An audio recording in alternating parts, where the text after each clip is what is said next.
Hamilton, the short-tempered protean, creator of the Coast Guard, founder of the New York Post, ardently abuse his cabinet post, destroy his reputation. Welcome, folks, to the Adams administration. Jefferson's the runner-up, which makes him the vice president. Washington can't help you now, no more Mr. Nice President. Adams fires Hamilton, privately calls him Creole bastard in his taunts. Say what? Hamilton publishes his response. Sit down, John, you fat mother... Hamilton's out of control. This is great. He's out of power, he holds no office, and he just destroyed President John Adams, the only other significant member of his party. Hamilton is a host unto himself. As long as he can hold a pen, he's a threat.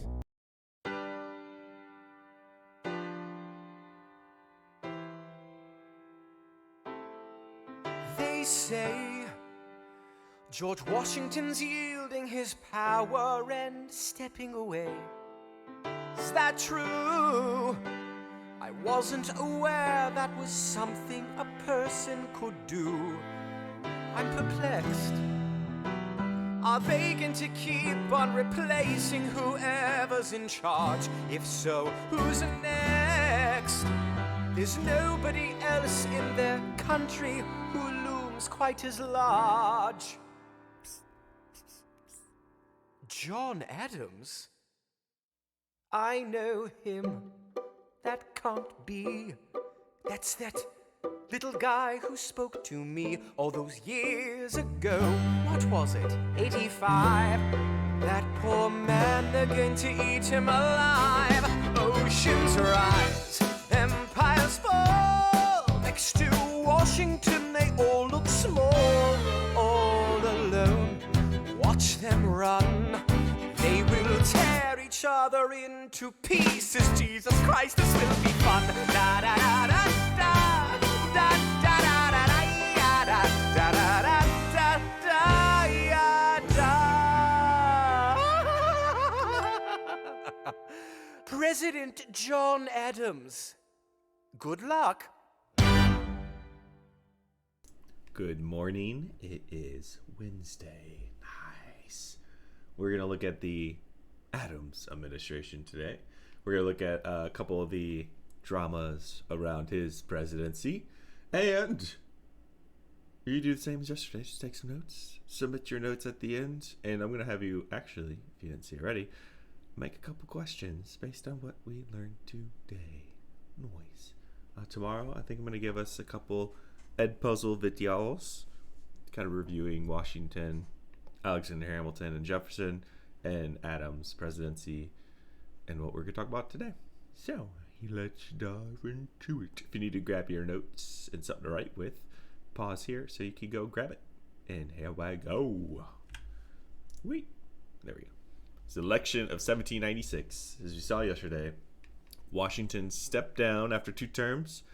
He no longer wanted to be president. He thought the best way to have a true democracy is to have change, not have like a king, which is what we just fought to have.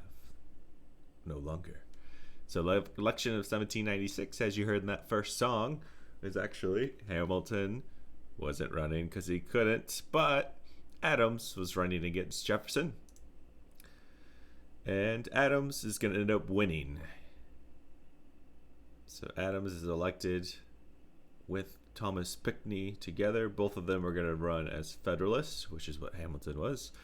And they're going to run against Thomas Jefferson and Aaron Burr, who were Democratic Republicans. I know this is confusing because you may be thinking, wait, are they Democrats or are they Republicans? It was a different time. Republicans and Democrats, as we know them today, didn't really exist yet. So, and parties were based on where people live or how people lived. So if you know some of the basics, Hamilton and the Federalists really supported a constitution, a stronger government, and they were really about business. They wanted to have a government and a country that had a strong economy, big business, and supported the wealthy. Whereas Thomas Jefferson was of the mind that we need to support the farmers, the little guys, small cities, and have a small government. So really, they were about the small guys. So think of kind of what they fought for in the Revolution. It's kind of Jefferson's party, whereas Adams and Hamilton's party was more of a economic party. So, and parties being based on how people live, where the people live, where you can think of it. The Federalists kind of support big cities like New York, Philadelphia, whereas Thomas Jefferson kind of supports the small places, the little guys. Pause here for your writing, but I'm moving on. So the beginning of the presidency for Adams, if you remember, at the end of Washington's presidency, France and England had gone to war again after the French Revolution. Washington pushed for neutrality. Adams is going to be pressured here, and the same conflict is going on. So now we've changed power to a new president. The war between France and England is still going on. So what's going to happen? Well, at the start of his presidency, Adams is going to kind of focus on France. There's going to be some drama here with France, actually. And because, remember, that war was still ongoing between France and England. And France has refused to accept any communication from the United States. Since we hadn't joined them in the war to help fight against England, they were kind of mad at us. So they refused to accept any kind of communication. So if we were trying to offer a trade deal, if we were trying to offer, I don't know, money for maybe payment we owed them, they were refusing to listen to us for anything. Pause here if you're still writing, but we are moving on. So that leads us to the X, Y, and Z affair. Before I get to this, let me put on an epic video for you that will explain the X, Y, and Z affair. Here we go. Angry at U.S. neutrality in the British-French conflict, the French had attacked a number of American ships. It was a big problem for President John Adams.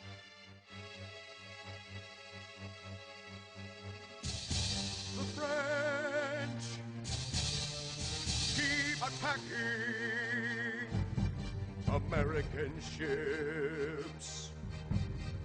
What shall I do?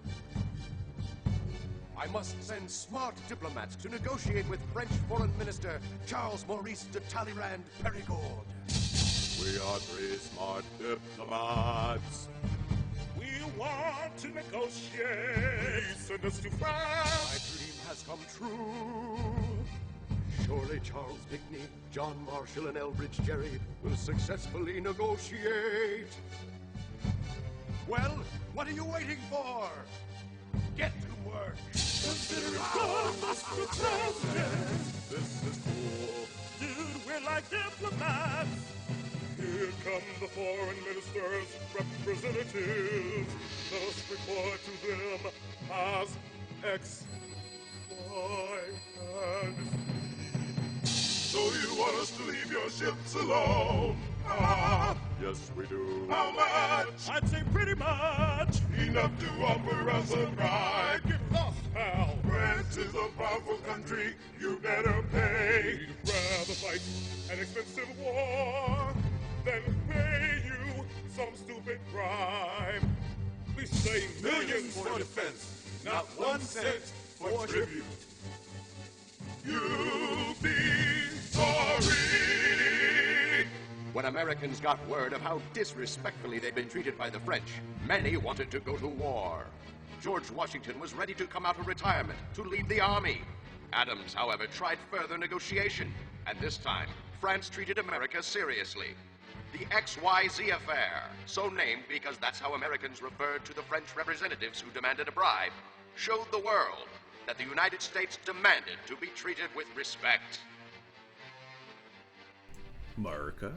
All right, so yeah, the United States is going to. Oh, Jesus, still coming. Take it easy. All right. So XYZ affair. That's just the video link. Yeah, French were taking U.S. ships. So during this war with England, the French Navy was outmatched. They didn't have as many ships as the English. So one way for them to try and become even was when they approached U.S. ships, they would impress them, is what they were saying over there in the video. They would impress them into service. So as a French warship rolls up to you, let's say you are on just a regular boat, they are pointing their guns at you, going, congratulations, welcome to the French Navy. You don't have a choice. They're going to sink you otherwise. Good times.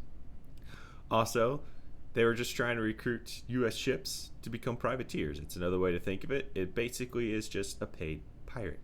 So, not all of them were forced into it, but most of them were, yeah. So they would offer to pay some of the ships to be privateers, pirates basically, to fight for France against England. Adams wanted this to stop, as you heard there, so he's going to send diplomats. He's going to send diplomats to France to try and negotiate a deal. Booyah, booyah. And France refused to even listen or stop unless we paid them a $250,000 bribe. For this time period, it's almost like essentially paying them millions of dollars to stop. And Adams refused, and actually, as you heard there, people in the public, when they heard about this in the United States, were furious. George Washington came out of retirement. He had retired as president and from the military. He was just retired in general. He himself was ready to lead armies to go fight the French. It's crazy. So it got really close to war breaking out. That's the last one on this page. Pause here if you're still writing. War! Well, more like sea arguments. So, war doesn't actually end up breaking out. U.S. merchant ships are going to be attacked by French privateers. Those paid pirates, by the way.